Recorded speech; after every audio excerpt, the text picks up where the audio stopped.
Hey everybody, I'm Elaine, the Ninja Life Coach, and today we're going to talk about time. So sit back, grab yourselves a cup of coffee. I'll be right back. Hey everybody, I'm back.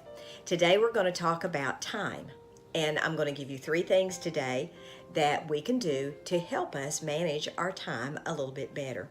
And these are some things that I wrote down when one of our pastors was preaching a sermon about time. And I was going back through some of my old notes, and this is probably from maybe 3 or 4 years ago.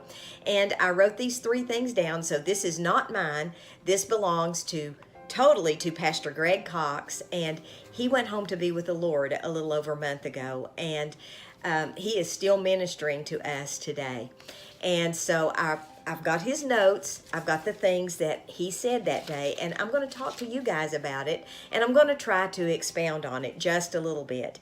And if Pastor Greg, if you're listening today, God bless you, big bald head. You taught me a lot. I learned a lot from you.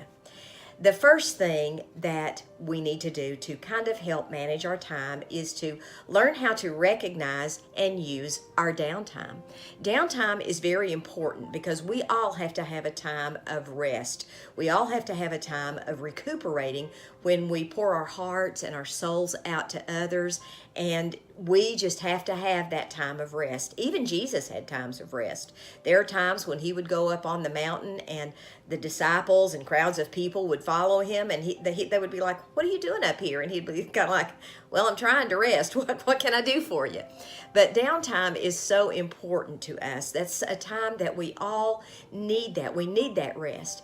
But we also have to recognize, what are we doing exactly in our downtime? Are we making our downtime productive? Is the rest that we're getting, is it productive rest? Is it rest that's helping us so we can refresh ourselves and go out to advance God's kingdom? Or are we sitting there just mindlessly scrolling on our phones or watching television? I know I'm guilty of both those things, so I can freely use that as an example. But our downtime should be times when we think about things that we can do for the kingdom. It's time for us to pray, to talk to God, to communicate to him what our hopes and our dreams and our visions are for the future. And talking to him about what we can do to help our fellow man and our brothers and sisters. That's using our downtime in a productive and efficient fashion. You know, a lot of times in downtime, I will sit and I will crochet.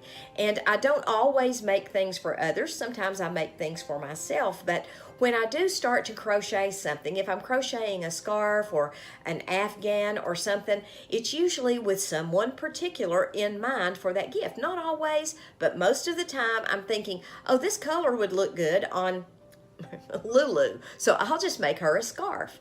And that, I think, is using your downtime in a productive fashion. Now, I wish I could say I do that all the time, or that I'm always reading books that are feeding me mentally and spiritually, but, you know, sometimes I read things like, I don't know, The Hunger Games or Phelan or something like that has no eternal consequence or value.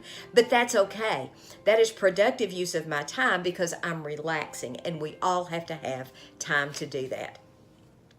The second thing that we can do is we can learn to make others our partners.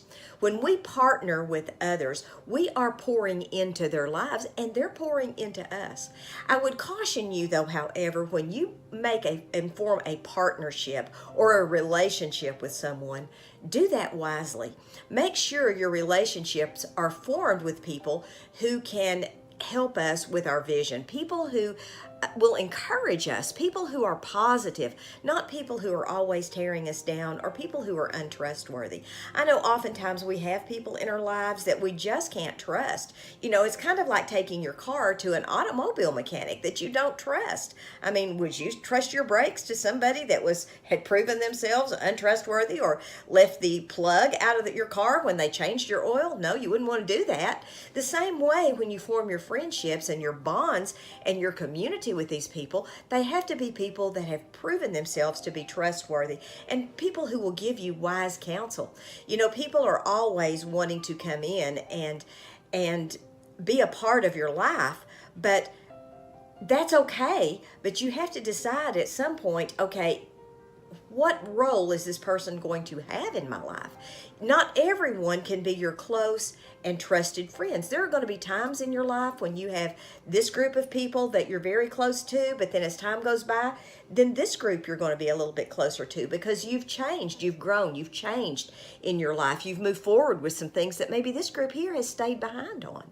And that happens in everyone's life. And I've often heard it said that people are in our lives for a reason, a season, or a lifetime. There are some people who walk with us during our entire lives. And I have some friends that I was friends with in elementary school and high school. I have some friends that I just made recently.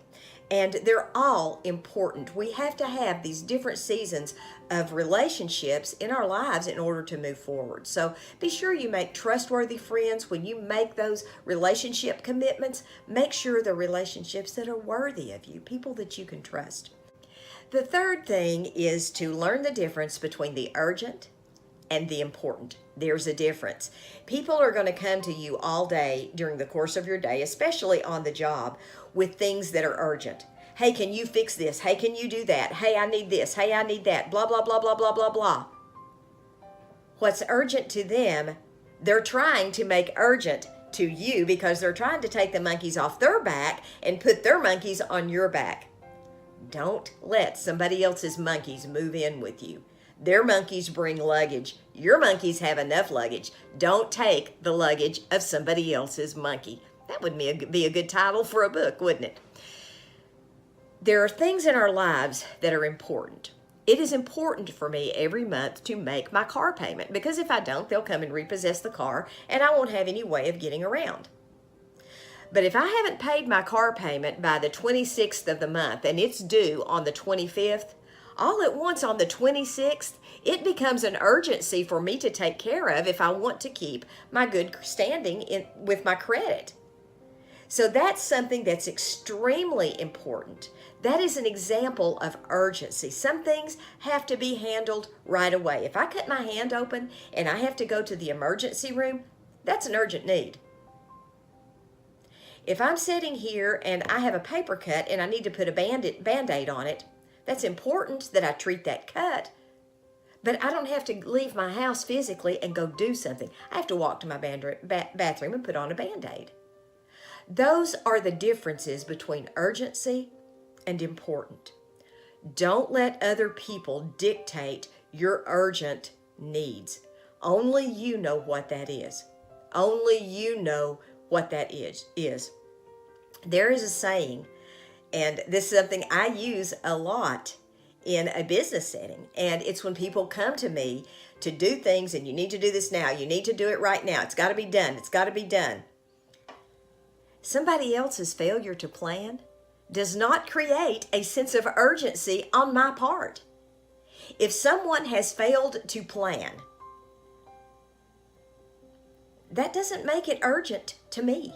That makes it urgent to them, but not to me. Don't take somebody else's urgency and make it your own.